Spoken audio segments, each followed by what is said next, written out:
নমস্কার বন্ধুরা, আমাদের নতুন বাস্তুশাস্ত্র চ্যানেলটিতে আপনাদের সকলকে জানাই স্বাগত। তো বন্ধুরা, বাস্তুশাস্ত্র অনুসারে সমস্ত জিনিস বাস্তু অনুসারে হওয়া গুরুত্বপূর্ণ, যাতে বাড়ির সদস্যরা সমৃদ্ধ এবং সুখী থাকে। বাড়ির জিনিসগুলির মতো সমস্ত জায়গায় বাস্তুর নিয়ম রয়েছে এবং এর কিছু নিয়ম যদি না মানা হয় তবে তা বাড়িতে বাস্তুদোষ সৃষ্টি করে। যদি আপনার বাড়িতে বাস্তুদোষ থাকে তাহলে আপনার সমস্ত কাজ বিগড়ে যেতে শুরু করবে। বাড়ির লোকেরা কোনো কাজে সাফল্য পাবে না, বিবাহে বাধা আসতে থাকে। শুধু তাই নয়, এটি আপনার স্বাস্থ্যের ওপরও বিরূপ প্রভাব ফেলে। বাড়ির বাস্তুর কারণেও আপনার চাকরিতে সমস্যা থাকতে পারে। এছাড়া আপনার দাম্পত্য জীবনে সমস্যা শুরু হয় এবং পরিবারের সদস্যদের মধ্যে কলহ শুরু হয়। আপনাকে জানিয়ে রাখি, বাথরুমের কারণেও বাড়িতে বাস্তুদোষ দেখা যায়। ভুল দিকে বাথরুম তৈরি করা এবং এর কিছু নিয়ম যদি না মানা হয় তবে এটি বাড়িতে ভয়ঙ্কর বাস্তুদোষ সৃষ্টি করে। এমন পরিস্থিতিতে চলুন জেনে নেওয়া যাক বাথরুমের বাস্তুদোষ দূর করার উপায় কী।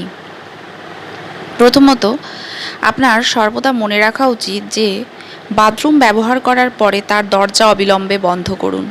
বাথরুমের খোলা দরজা বাড়ির বাস্তুদোষের সবচেয়ে বড় কারণ হয়ে উঠতে পারে। যদি আপনার বাথরুমটি ঘরের সঙ্গে সংযুক্ত থাকে তবে আপনি ভুল করেও দরজা খোলা রাখবেন না।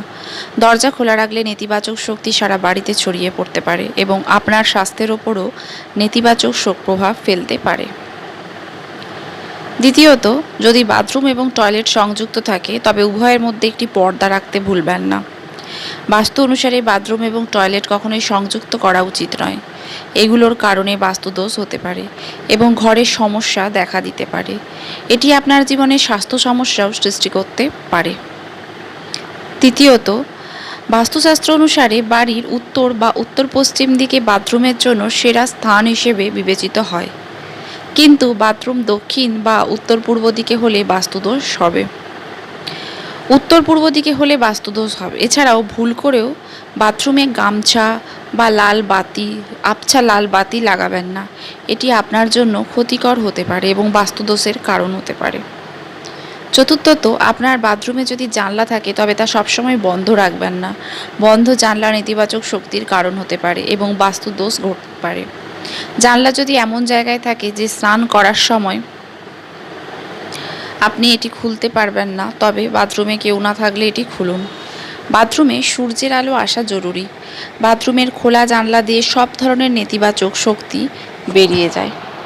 পঞ্চমত, আমরা সবাই বাথরুমে একটি বালতি অবশ্যই রাখি, কিন্তু বাস্তুদোষ দূর করতে নীল রঙের বালতি ভালো বলে মনে করা হয়।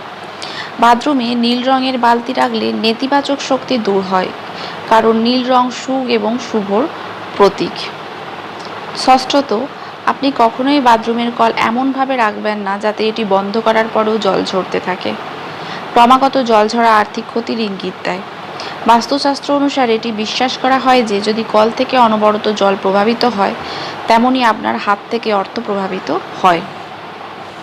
সপ্তমত, বাস্তুশাস্ত্র অনুসারে টয়লেট সিটের দিক বিবেচনা করা একটি গুরুত্বপূর্ণ বিষয়। টয়লেট সিট সবসময় এমন দিকে রাখতে হবে যাতে এটি ব্যবহারকারী ব্যক্তির বাড়ির উত্তর বা দক্ষিণ দিক মুখ করে থাকে। এতে পরিবারের সদস্যদের স্বাস্থ্যের ভারসাম্য বজায় থাকবে। অষ্টমত, বাথরুম ব্যবহারের পর কখনোই ভেজা রাখা উচিত নয়। এই ধরনের বাথরুম বাড়িতে দোষের কারণ হতে পারে। বাথরুম ব্যবহার করার পরে এটি শুকনো রাখা আপনার জন্য ভালো। নবমত, ভুল দিকে বাথরুম তৈরি করা হয়ে গেলে এই দোষ দূর করতে বাথরুমের একটি কোণে একটি কাঁচের বাটিতে ফটকিরি বা লবণ রাখুন এবং মাঝে মাঝে পরিবর্তন করুন। আপনি যদি এই সমস্ত বাস্তু নিয়ম মাথায় রাখেন এবং বাথরুমে দোষ ত্রুটিগুলি দূর করেন তবে আপনার জীবনে সর্বদা সুখ থাকবে। তো বন্ধুরা, আজকের ভিডিওটি এখানেই শেষ করলাম। ভিডিওটি কেমন লাগে অবশ্যই জানাবেন। আর প্রিয় বন্ধুরা, যদি ভিডিওটি ভালো লেগে থাকে ছেড়ে যাওয়ার আগে অবশ্যই একটি লাইক, শেয়ার এবং সাবস্ক্রাইব করতে কিন্তু ভুলবেন না। নমস্কার, দেখা হচ্ছে পরবর্তী কোনো ভিডিওতে।